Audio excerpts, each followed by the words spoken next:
Hello everyone, John here, footcoaching.com, and today I'm gonna show you how we use the controller settings.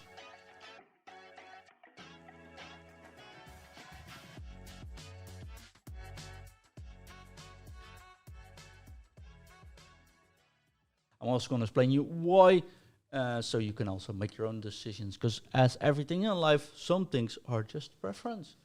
And I think this is one of those things. When you open controller settings, there's one thing you should remember. That is the fact that they are not bound to be saved all the time. So have a good look at this, save this video, check it and print it out, whatever, make a screenshot of it. But there is currently a bug that sometimes reset the controller settings whenever you change a mode in game or change consoles, I've noticed. So have a quick look there. Maybe it's fixed already when you see the video, but make sure you check it before you start your first match a day. Competitive master switch, we've got it turned on. Every competitive mode, every online mode has it turned on anyways, automatically, even if you turn this off. So you can just as well turn this off, or you can turn this on so you don't actually have to look at all these settings. True pass assistance, I get it on semi, just hoof it.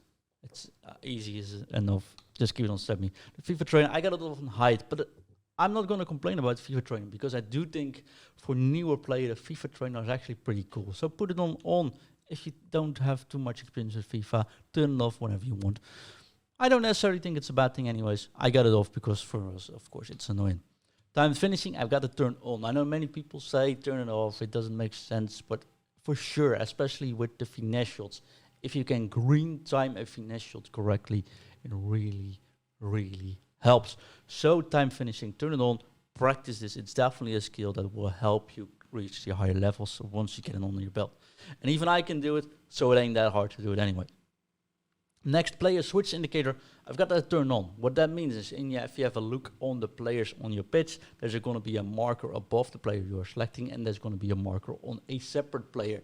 Usually the player that is closest to the ball and not the player you've selected. If you click the LB or the L1 button, your indicator will switch towards that player, so you will be able to select that player. And that's actually very nice to know, because that way you can cover lines, you can switch players easily. So if you have a look at the next player switch indicator, I would definitely turn it on. If you are not used to keeping it turned on, it will take some matches to get used to it. But the difference between your player, which is usually green or red, or the player that's going to be the secondary mode, the next player is going to be great. You should be able to see that easily. So I would definitely advise keeping this turned on. The pass block assistance, I've got it turned off because I want to decide when my player steps in. I want to decide when he breaks up the line myself. If you have trouble blocking these shots, you can put it on. But honestly, in FIFA 23, the difference isn't that big anymore. So I would keep it turned off and just practice tackling and blocking yourself. Auto switching, I got it on air balls and loose ball. If you could do it on manual, you have to switch on every single move, and most people in this world are too slow for that.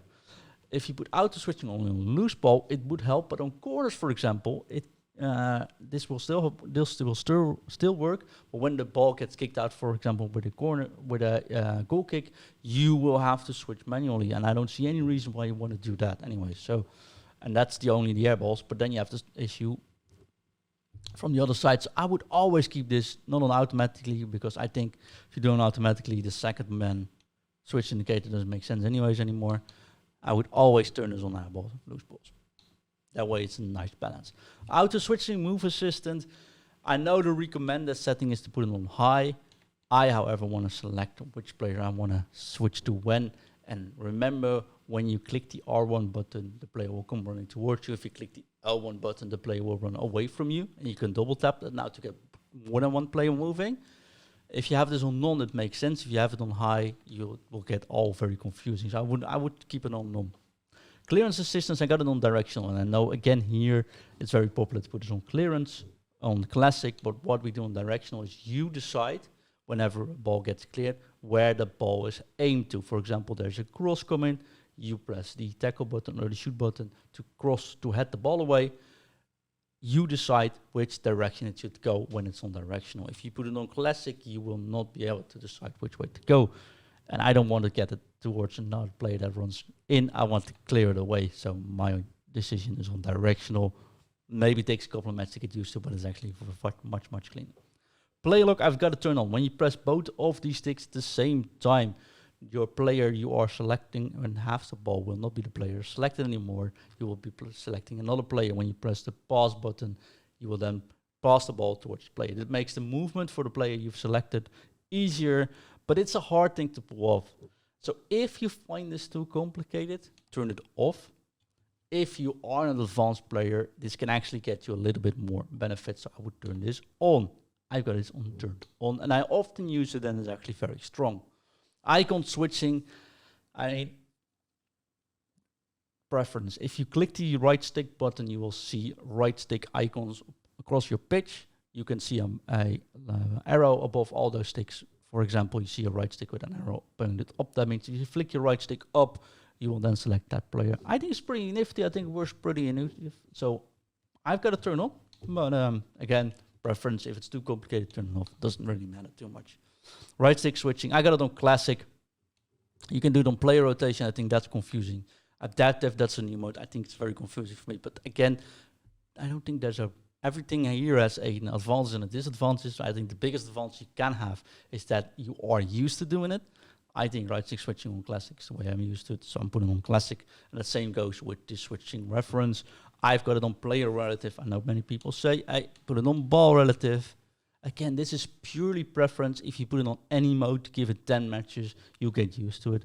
I'm very much used to playing on classic and play relative, so that's what there's no good or wrong there. Ground pass assisting, shot assistance, cross assistant, and lob pass assistant. I would do this all on assistant. Don't bother switching it. It doesn't matter too much. And why wouldn't you not be able to take that help from EA? I got the lob through ball on semi though. Manual I've been using for a while. I think in this FIFA so far, semi is the way to go. Might change that back to manual, which is usually how I am playing. But for now, keep it on semi. Save assistant. And sure, it doesn't matter. Put it on assistant. I won't even explain it. It doesn't matter. Just put it on assistant. Analog sprint, I got to turn it off. Although, in this FIFA, I am doubting if I should turn it back on. What it does is if you click the trigger for your sprinting, the further you press it, the harder you go sprinting.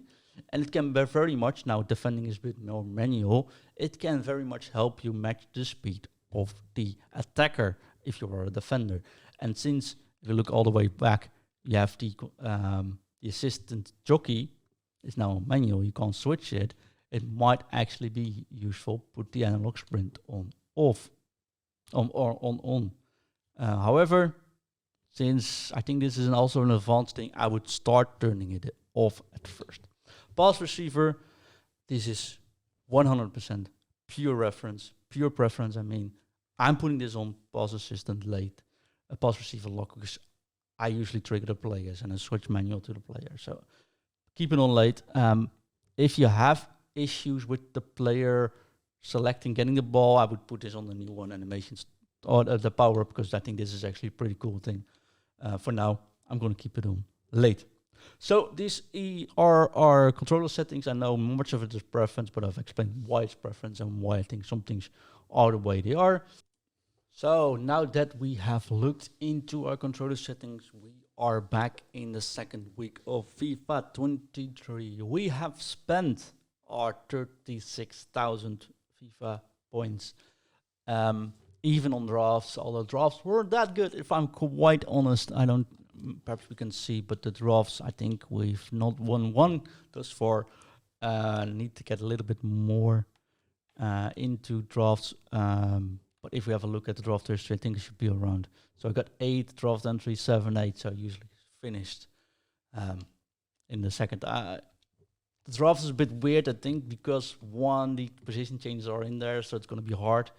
And the competition was pretty hefty, so I might have made a mistake there in the end, spending too much time on drafts. And the time I spent too much in draft, make sure I couldn't spend too much time in rivals. So when we have a look at the rivals, we are currently in Division 6. Didn't go too bad. We played 35 matches. Got in Div 6, I think we won most of them. That's fairly doable. I think we got the ranks for champions this weekend. So that's all good. What was interesting though is the packs. We spent 36,000 points on packs, and if we have a look at what we actually got, We got 600,000 coins for selling stuff. We didn't get actually too much players in yet. We got Hernandez, we got Kimbeppe, we got Tomori, we got Lori, Tuchemeni, but these are all untradables. We all got them from untradable rewards from doing the SBCs, from the milestones or the starter SBC. We have Diaz, we have Pogba, we have Davies, we've got Kane, all pretty cool, all them untradeable. So we can't make any money from there. So that's really sucks, right? We have a full transfer list. We sold up a lot of players in the transfer list because we have a lot of dupes, of course, from it.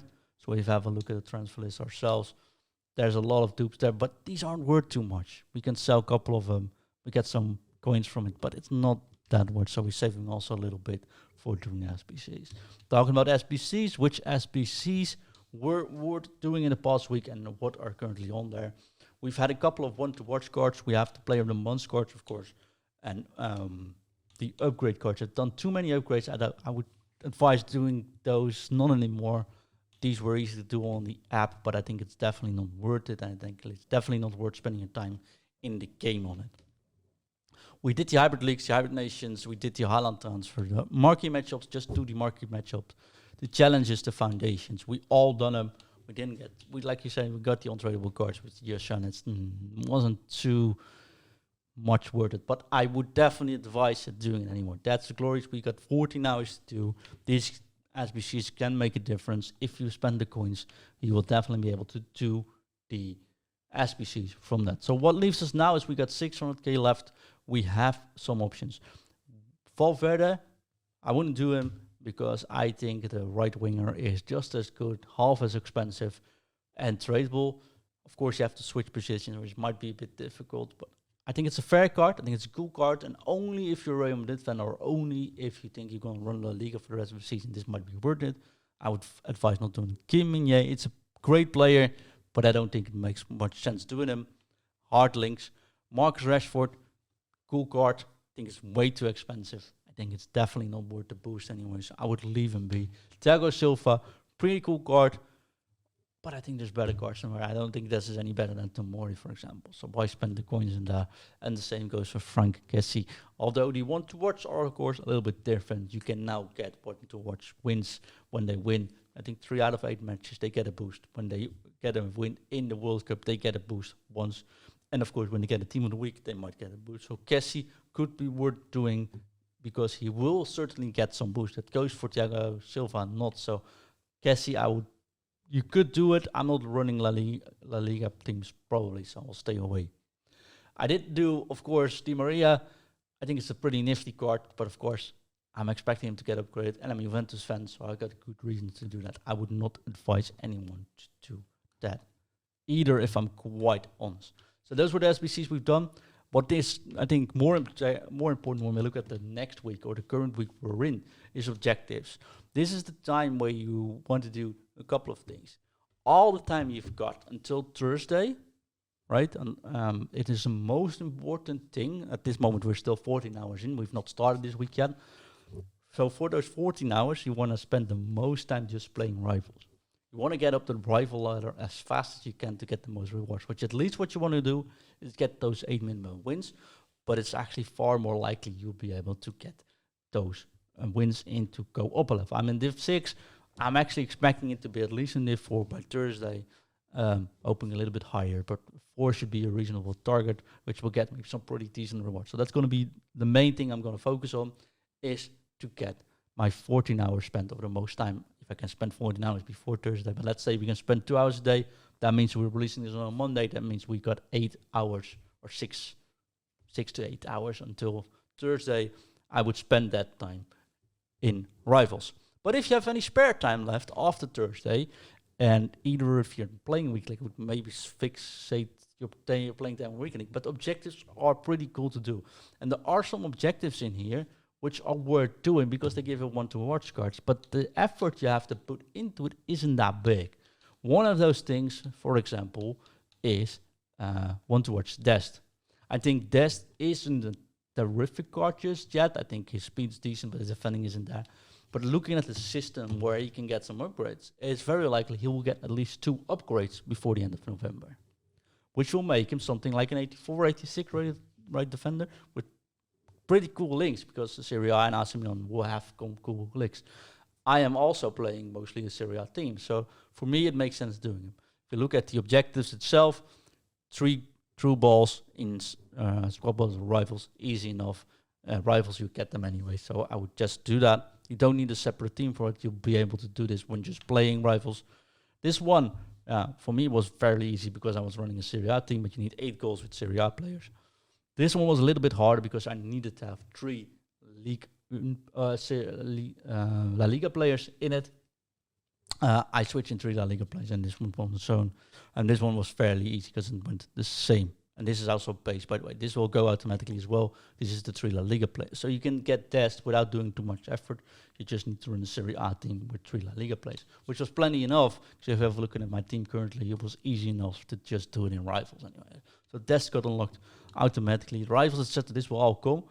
And I think this one is a cool one. The friendly mode, you can do this fairly easy. If you have some time, like an hour or 30 minutes left, I think this is worth doing. I, however, didn't have any time left this week, so I stayed away from this. But this is on my list. If I have time this week somewhere, I will definitely spend a half an hour doing the friendly things. The play online, etc., you will all get. The must scheme is worth the effort. It's pretty easy to get the Tifo equipped. We'll get some XP. All fine. No extra work for it. What is a hard one to decide upon is Richarlison. I think they will get some upgrades. It's a pretty decent card on its own, and it's free, and you don't have to do too much work for it, not too much complicated stuff. But what you have to do is spend time, because you need to play 12 matches where you have to win 6 and score in every single match. Getting the team together isn't that hard. Most people actually quit when you score, so that's good. But it will take away from your rival time. So with 4 days left, we have to finish this before Thursday. I think we do have to reserve 1 hour to do this, because of the value he might get. And this would be one of those players where it sucks. But 12 matches can be a long time. So it could be 1 to 2 hours spent doing this. If you have a Premier League team, you can fit him in. I wouldn't think twice about it. I would do him right away. If you're a team like me, you don't really want to put him in just yet. It can be a bit difficult. Is he worth it? I think he should. It's going to cost you about 1 to 2 hours. So it's up to you if you want to spend those time retraining from your rival rewards. The rest of the objectives, Silver Beasts, I'm not going to bother. These take a little bit of time, but I'm never going to run the Silver Beast in the way we're going to run the Glory. So anything silver related here, in my 14 hours of gameplay, I'm going to stay away of. I'm not touching it with a 10-foot pole. Just going to stay away. Silvers, bye-bye, not going to be bothered.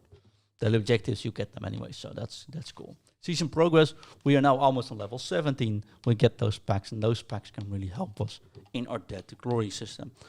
But I am saying this, after you reach level 27 and you get these Prime Players pack, that's fine. You don't want to spend too much time grinding these last objectives out, because nobody cares about these objectives, at least not in the Dead to Glory series. And these cards are decent. I think Bobby might be good if you play a Dutch squad, actually, because it's a lanky trade. But all the other players, I don't think they're really worth the effort currently in our Dead to Glory series anyway. So I would go into level 27 and be there. Let's have a quick look at the team, and I will give you already some insight on what we're playing. This is the La Liga combination with Serie A. I got 3 La Liga teams. It's pretty decent. It's pretty cheap. Except the last backline, of course, isn't cheap. But I got these guys untradeable. Basically, if you have 8 Serie A players and 3 La Liga players, like I got with Griezmann, Koke, and Chimeni, you can actually fairly easy get tests done without doing too much effort. So you can do pretty much there. Next thing we are going to do is we have 600,000 coins almost. We're going to sell up all the remaining players. And we're going to build a team. So this week in Dead to Glory, what we're going to do is we're going to make sure we get Richarlison done. That's going to take 1 to 2 hours. And we're going to spend all the remaining time grinding rivals and finding that one out. Currently, the idea is to get a team going with high passing, low strength, and see how that goes, just to have a feel for it and do something else. If you have any advice how we can spend that 600,000, of course, on our Patreon, we have a trading show where you can actually spend them. But like I said, I'm not going to trade too much in this grind, in these metas. We are going to play rivals. So rivals going to be it. If you have spare time, put in Recalson. If you actually have spare time after it, I've said this last week as well, do the moments. I think moments is a very cool mode. You see, we've done a couple of them. Very cool mode to spend your remaining time in if you don't have anything to do. Or when you have like, oh, I got 50 minutes, I got 20 minutes to do something, and take your timer on. Part of those 14 hours, it's actually pretty cool to do this. And what I'm now currently doing in Rival or in Moments, if I got 16, I'm just going to open a pack. Maybe it's good, but these are tradable rewards. Who knows what's coming out of that? Let me know how you're going to spend the 14 hours in week 2 of FIFA 23. And let me know how your team's going to look. Drop them down below so we can comment on it. And we'll see you all next week in That the Glory Week 3.